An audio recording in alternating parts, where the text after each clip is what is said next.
Tirupati railway స్టేషన్ను అత్యాధునిక వసతులతో అభివృద్ధి చేస్తున్నట్టు స్టేషన్ డైరెక్టర్ సత్యనారాయణ తెలిపారు. ఈ రోజు ఆయన మీడియా సమావేశం ఏర్పాటు చేసి వివరాలను వెల్లడించారు. ఈ సందర్భంగా డైరెక్టర్ సత్యనారాయణ మాట్లాడుతూ సుమారు 300 కోట్ల రూపాయలతో నూతన నిర్మాణాలు చేపట్టామని, ఈ సంవత్సరం జూన్ నాటికి ప్రయాణికులకు అందుబాటులోకి తీసుకొస్తామని చెప్పారు. 1 నుండి 1.5 లక్షల మంది ప్రయాణికులకు అవసరమైన సౌకర్యాలు స్టేషన్లో ఏర్పాటు చేసినట్టు తెలిపారు. రోజురోజుకి పెరుగుతున్న ప్రయాణికుల రద్దీని, వారి అవసరాలను దృష్టిలో పెట్టుకుని తగిన ఏర్పాట్లు చేస్తామన్నారు. దేశవ్యాప్తంగా అనేక ప్రాంతాలకు తిరుపతి నుండి రైల్లో ప్రయాణించే వెసులుబాటు కల్పిస్తున్నామని స్టేషన్ డైరెక్టర్ తెలియజేశారు. నమో వెంకటేశయ్య. నేను సత్యనారాయణ, స్టేషన్ డైరెక్టర్ తిరుపతి.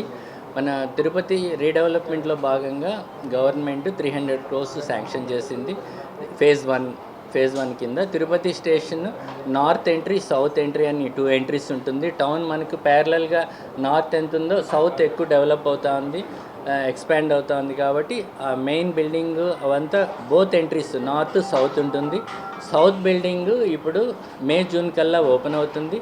అదేవిధంగా నార్త్ బిల్డింగ్ నెక్స్ట్ ఇయర్ మే-జూన్ కల్లా ఓపెన్ అవుతుంది. టోటల్ దాన్ని అంతా కంప్లీట్ అయితే ఫేజ్ 1 అంటారు. దాంట్లో 300 crores శాంక్షన్ చేశారు. దీంట్లో ప్యాసింజర్ ఫెసిలిటీస్ ఏంట్రా అంటే ఎయిర్ కాంకోర్స్ అని వస్తుంది. 120 feet ఒక్కొక్క ఎయిర్ కాంకోర్స్.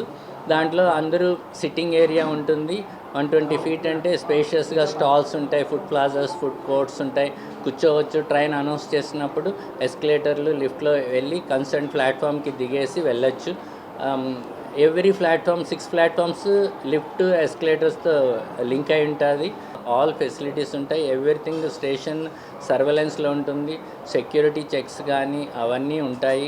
స్కానింగ్స్ అవంతా entries south side, north side both entry పాయింట్స్లో పెడతారు. Booking office, reservation office, passengers retiring rooms, AC waiting halls అన్ని ఆఫీసులు అంతా వస్తాయి.